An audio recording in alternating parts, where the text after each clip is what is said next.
NEET 2025 की answer की आई और उसी के साथ आए कई सारे कंफ्यूजन्स। कमेंट सेक्शन में अराउंड 200 कमेंट्स हमको मिले, जिनमें से हमने आइडेंटिफाई करके 5 ऐसे क्वेश्चंस निकाले हैं जिन पे के आपको क्लैरिटी की जरूरत है, और इसके बेसिस पे आप ये डिसाइड कर सकते हैं कि किस क्वेश्चन को चैलेंज करना है, किसको चैलेंज नहीं करना है, किसमें चैलेंज करके आपका समय, पैसा और एनर्जी वेस्ट होने वाली है, ये हम आपको बहुत क्लियरली बता देंगे। So one by one two the point discussion शुरू करते हैं।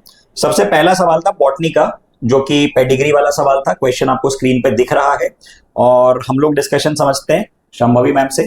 सो ma'am, according to you what is the correct answer? सही है, 1/4 25% होगा, उसमें कोई गलती नहीं मतलब है। जो एनटीए ने आंसर की दी बिल्कुल हुई है। सही दिया है। आपकी फीमेल कैरियर है, सपोज करो कि एक्स के साथ एन हो गया आपका नॉर्मल जीन और आर हो गया आपका रिसेसिव ट्रेट, क्योंकि मेंशन्ड है रिसेसिव है, तो आप फीमेल का जेनेटिक जीनोटाइप आप लेके चलो XN XR। आपका मेल कैसा हो रहा है? इफेक्टेड, XR और Y हो गया। पूछा गया है अनएफेक्टेड मेल के बारे में, मतलब कॉम्बिनेशन क्या पूछ रहा है आपका? XN और Y के बारे में। बना लो ना, 25% आएगा आंसर। 25% होगा, 25% 1/4 यही एनटीए ने भी दिया है। हाँ बिल्कुल। तो बेटा इसमें मैम ने बता दिया, कोई सेंस नहीं है चैलेंज वगैरह करके, डोंट वेस्ट योर टाइम। अच्छा, मेरे ख्याल से अगर बच्चे को थोड़ा डिटेल्ड एनालिसिस चाहिए तो वो हमारे जो हमने टेस्ट पेपर डिस्कस किया था ना, डेफिनेटली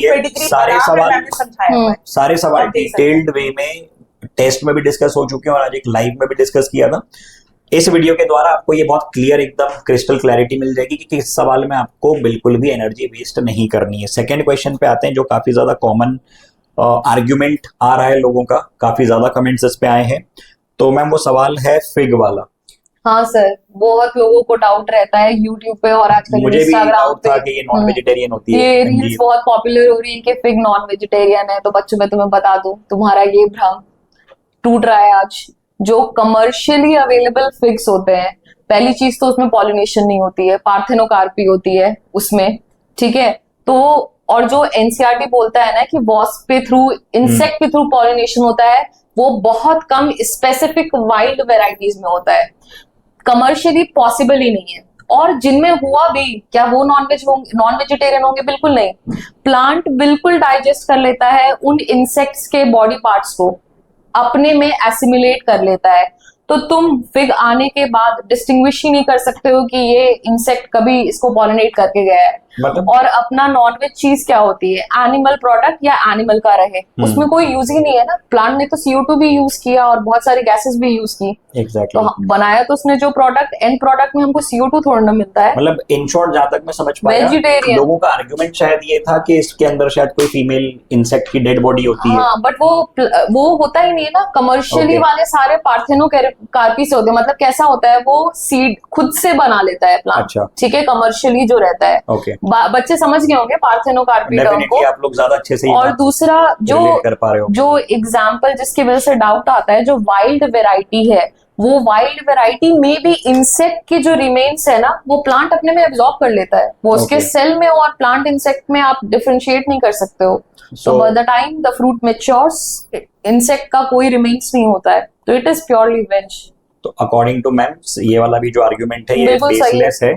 इसमें भी आपको कोई आर्गुमेंट करने की जरूरत नहीं है, बिल्कुल करेक्ट आंसर की है। Now coming to the next question, जो कि जूलॉजी का है, और ये काफी लंबा चौड़ा हॉर्मोन्स वाला जो सवाल था, और ये काफी ज्यादा कंट्रोवर्सी में भी आया था क्योंकि इस पे बहुत सारे आर्गुमेंट्स आए थे। तो Shivani ma'am, according to you. हाँ जी सर, तो उसका ये था कि हमारे जो लिस्ट 1 और लिस्ट 2 दी थी, लिस्ट 1 में हमारे 4 हार्मोन दिए थे। उसमें रिलैक्सिन था, प्रोजेस्टेरोन था, MSH था, और हमारा एक हार्मोन था कैटेकोलामाइन।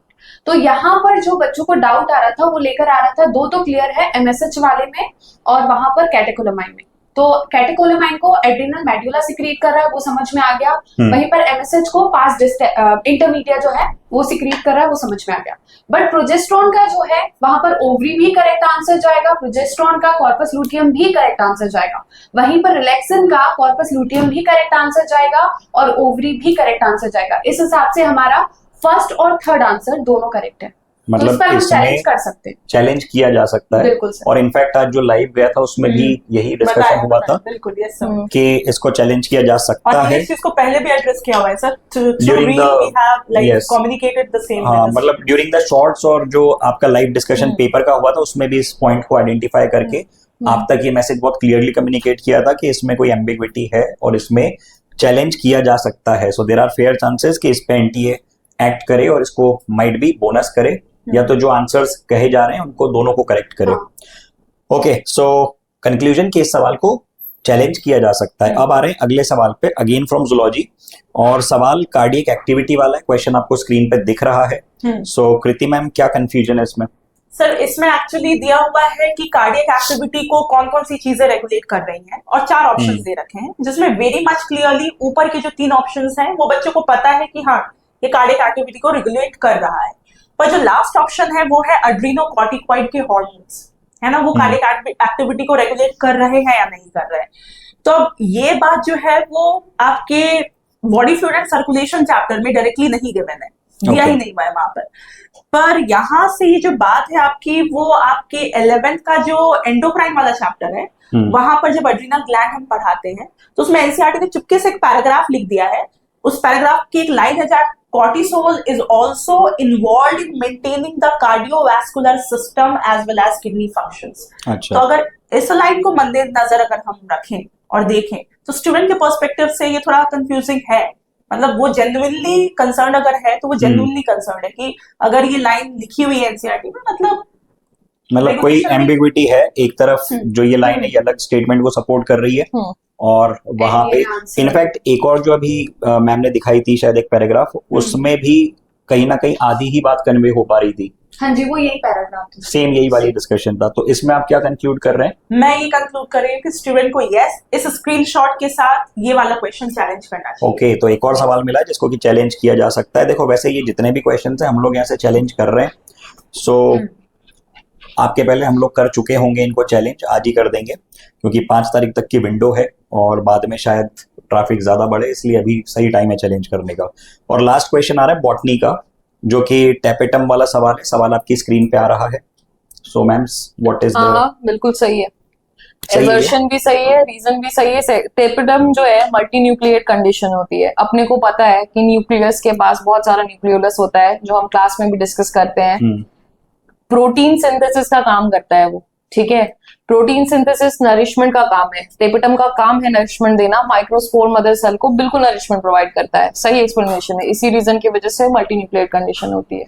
मतलब एजर्शन भी सही है, रीजन भी सही है. रीजन सही एक्सप्लेनेशन है एजर्शन का. Okay, thank you ma'am. तो कंक्लूजन ये निकला कि भाई ये जो 5 सवाल आपकी स्क्रीन पे आए थे, इसमें से सिर्फ जूलॉजी के जो 2 सवाल थे वो चैलेंज करने लायक हैं. बाकी बॉटनी में एक भी सवाल ऐसा नहीं मिला जो कि कंट्रोवर्शियल हो या जिसमें चैलेंज करना है.